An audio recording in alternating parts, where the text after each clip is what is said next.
Crust first. Introducing stuffed crust pizza from Pizza Hut. With a ring of cheese baked into a totally new, thinner crust, you'll want to eat it the wrong way. Crust first. May I have the last slice? Actually, you're only entitled to half. Large, just $9.99. Where is the line between perception and proof? And where is the line between insinuation and defamation? I honestly wasn't intending to talk about this again, at least not for a little while, and yet so much keeps developing with it, or at least in my own thinking, it's just developing more and more. It's just kind of hard to focus on the other stuff that I was even working on while all this is kind of unfolding. And and of course, as more and more people are putting together, there's definitely something going on here. There's definitely is an operation. I mean, that much is painfully clear. But of course, the questions that are now coming through have to do with, how much of it is the psyop, how much of it is the cover-up, how much of it is the spin, and how much of it is legitimate, both in terms of the crimes that are being discussed, but also in terms of the sources of information. This is all going on in the context of this whole WikiLeaks things and the proof of life question with Julian Assange, and things just seem to be getting weirder all the time.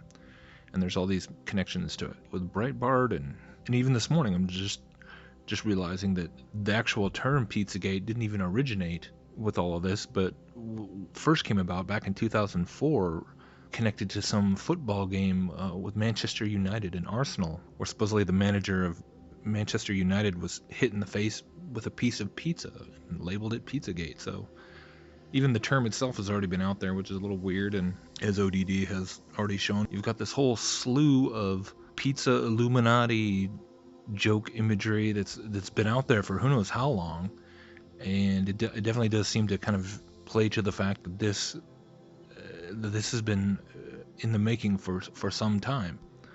And then of course the question is, well, how long? And not to mention the whole question of, well, if this whole twisted pizza code language really is what it seems to be, with the more and more we start seeing with these references to tortured pizza and aged pizza and surviving pizza, there's just stuff that is just making no sense whatsoever coming out, that's making no sense whatsoever, unless it absolutely is code for the things being suggested. But then it also begs the question, well, if this has been this universal and is this pervasive even on things like the dark web and things and the black market, and I mean, how much has this actually been going on and being dangled in front of everyone's faces in the typical sort of open mockery fashion that we've seen with so many other things, right? And that's when it gets even more disturbing. Like, how long has this really been out there? Because in a lot of ways, we've already known that this is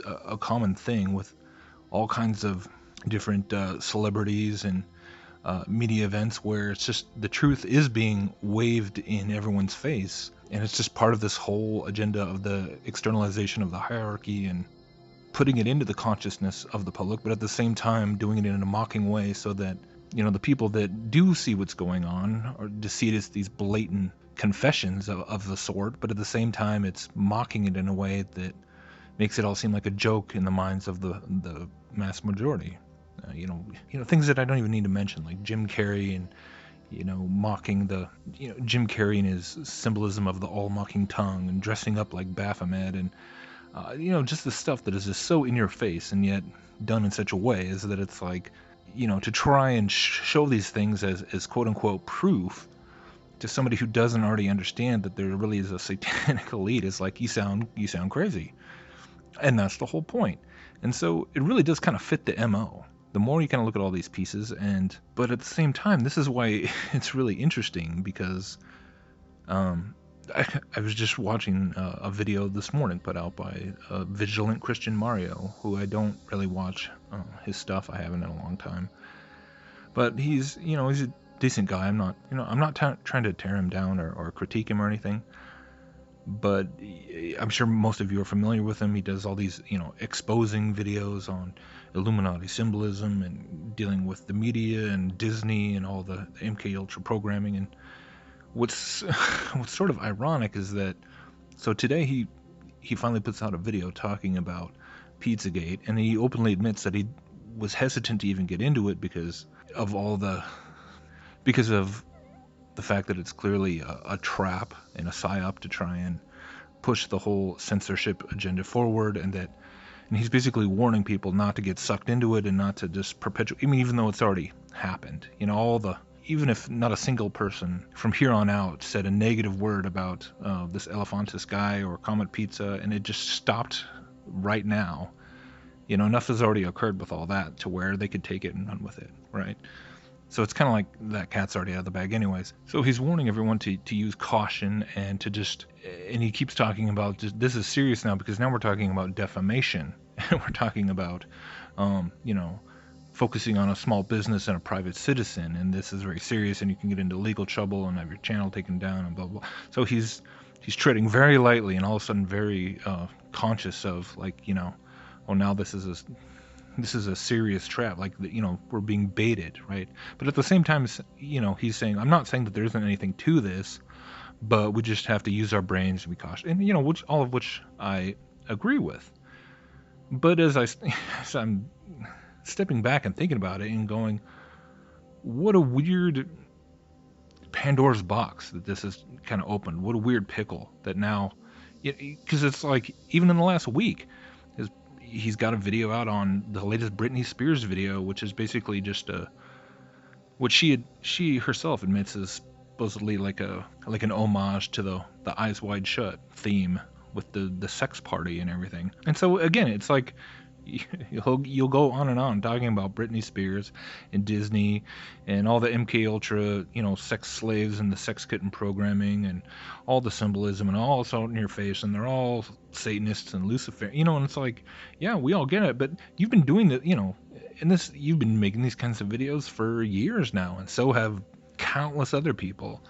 And it is, and the fact that now you're talking about the owner of a small pizza place, rather than Britney Spears or all these different celebrities and elites, and it's really kind of hard to see like why suddenly this is so different. I mean, if you're really going to be finally seeing this is a ploy, then it's all a ploy, and it's been going on for years, and you're already marked and labeled, and I feel like there's quite a bit of inevitability to the agenda of censorship, and it's, yes, we have to be cautious and we have to see what's going on. But I think I've heard a lot of people now kind of expressing this belief that somehow we can avoid this eventuality, that we can avoid this happening. And then, I think that is, personally, I'm of the opinion that is rather wishful thinking, and I think it's going to happen a lot sooner than